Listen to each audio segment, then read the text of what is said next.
Hi again, Tom at Buicksmith. Today we're going to swap out my hood on the 71 GS for a stock Skylark style hood to get a little bit better aerodynamics for mileage right now. Here's the hood we're going to take off, and we're going to have to go down by the barn and get the other hood. I think we'll take the old C20. Yep, suppose I need a battery for the C20 if we're going to go anywhere.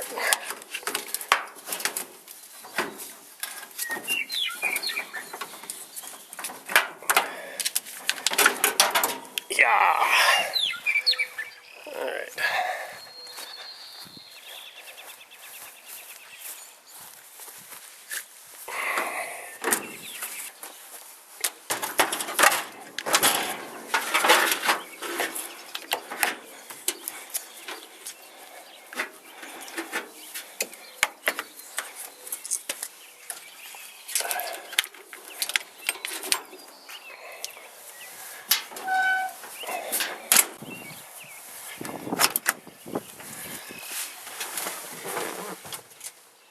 Hello, dinosaur. I think his name is Spike, if I believe right. Cold start.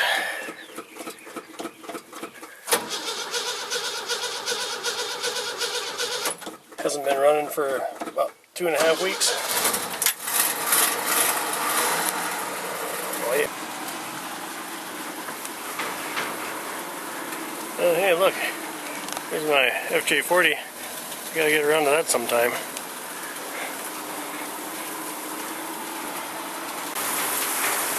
There's my 65 Buick Sport Wagon. It's got the glass top in it. And 65 four-door. That's the one I took the front clip off for the L Special. A couple more 70 and 72 Buicks. And there's the hood we're looking for. Alright. Get this thing up here. Yeah!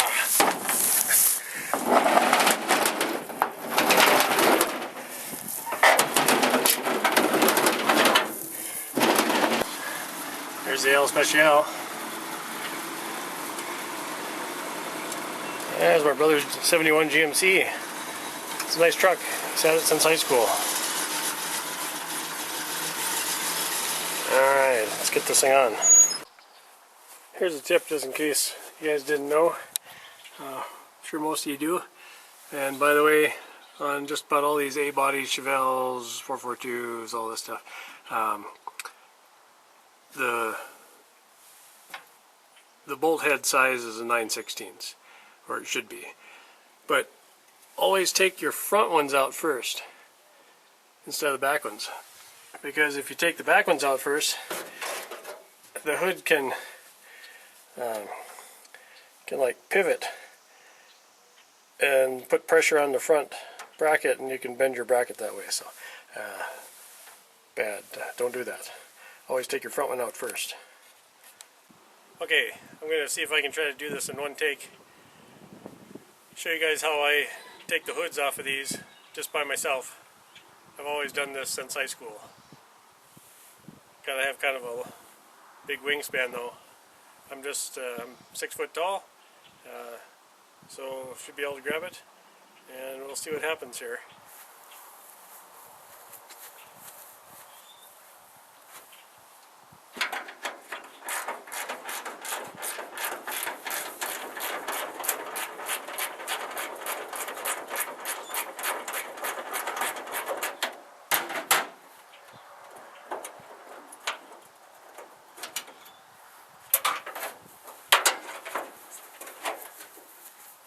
Just gently put that corner kind of down into the corner pocket,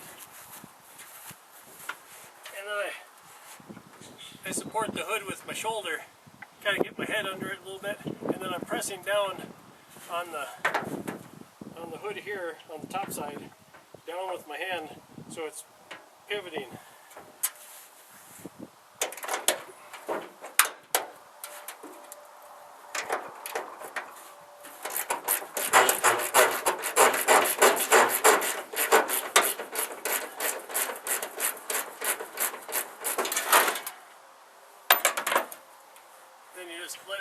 down into the pocket on the cowl, and then you let it pivot up. Oh, forgot my squirters. Jeez, easy now.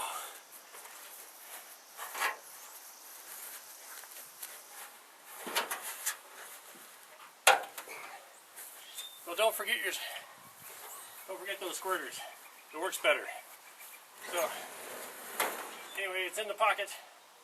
Then you just let it pivot down. Grab it, and off it goes. Well, let's just put it on the back of the truck.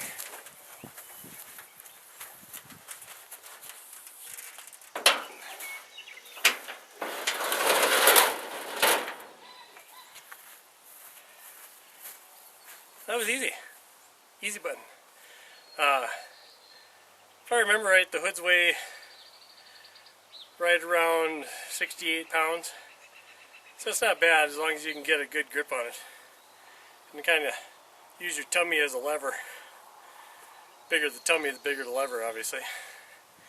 Alright, let's get the other one on. Hey, here's a tip for you guys. Before you put your bolts back in, I like to use this white lithium grease on the threads, and just a little squirt there, you know, on both the nuts and the bolts,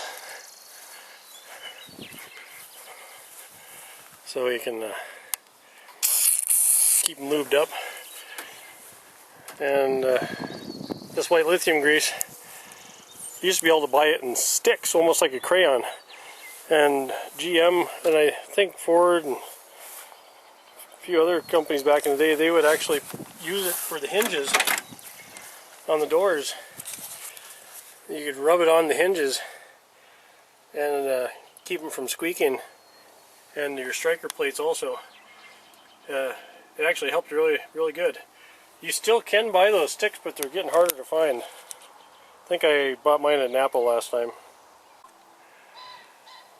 Alright, with just about the same amount of effort, I got the stock hood back on.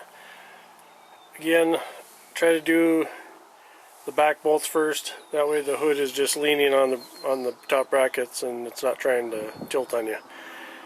I'm not going to hook my windshield washer squirters back up because I have to fix my tank first. It's not getting any suction that way, so I'll have to plastic weld that sometimes. But I think I got her about as lined up as she's gonna get.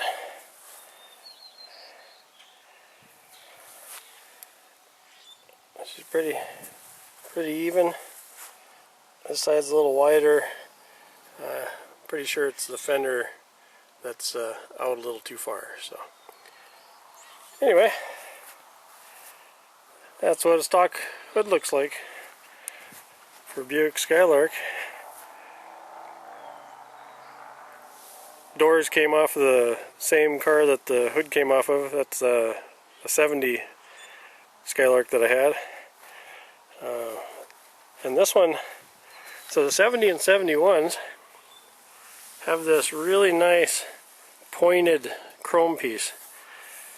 They're getting harder and harder to find. And the 72s have like just a flat, it's probably about that wide compared to this wide. Just like a flat chrome piece there on the front. I always like these 70 and 71s better. Alright, on to the back. These are 1/2 inch bolt heads, and there's this wire here. Tucked it up in there. It's got a little clipper doodad on there.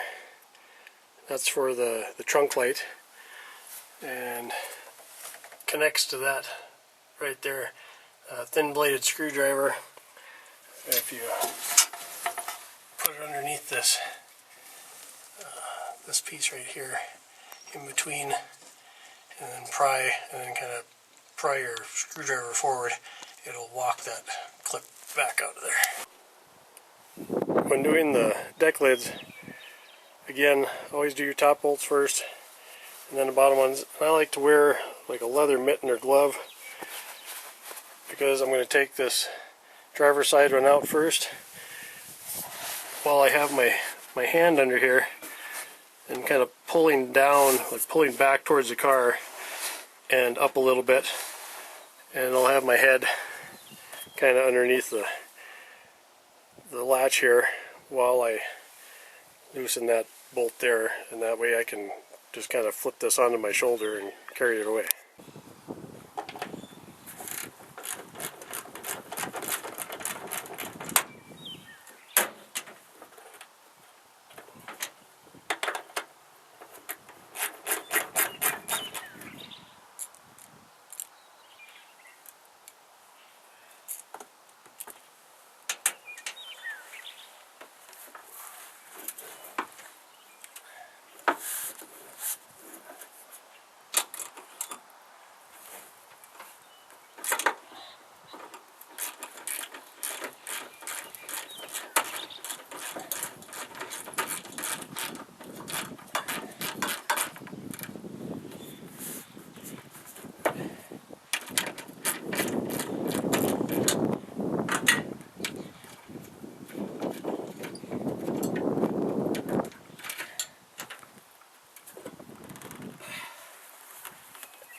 And these are about 45-50 pounds with the wing on the back.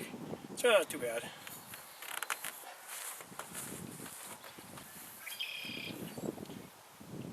Another quick tip. Got this deck lid from my friend Aerodynamics, who taught me that the 67, 68 Chevelle deck lid is exactly the same as the 70 through 72 Buick Skylark and GS. They're a little lighter without the wing. They're probably only around 35-40 pounds.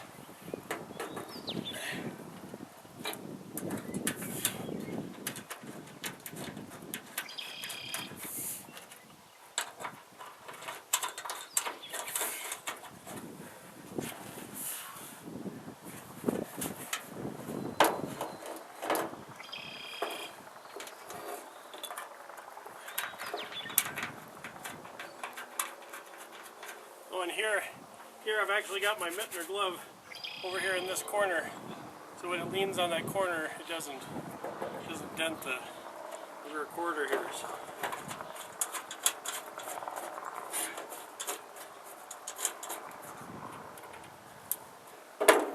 All right, we just got to tighten it back up,